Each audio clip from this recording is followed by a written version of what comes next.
ሰላም ውድ የኢትዮ ስፔር ማርኬት ቤተሰቦች ዛሬ እንግዲህ ያው ሱቃችንን በደንብ አስተካክለናል። እቃዎቹ ሁሉም እቃዎች በተለየ አይነት ሁኔታ ተቀምጠዋል።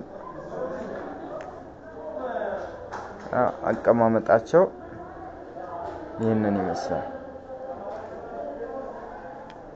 እና የትኛውንም አይነት ኦሪጅናል የሆኑ የመኪና እቃ መለዋወጫዎች ከኛ ጋር ማግኘት ይችላሉ። እዚህ ጋር የምትመለከቷቸው በሁለተኛ ነው ያሉት።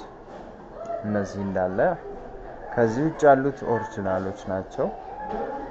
እነዚህ ኦሪጅናል እቃዎች ናቸው እና ይደውሉ፣ ያሉበት ቦታ እናደርሳለን።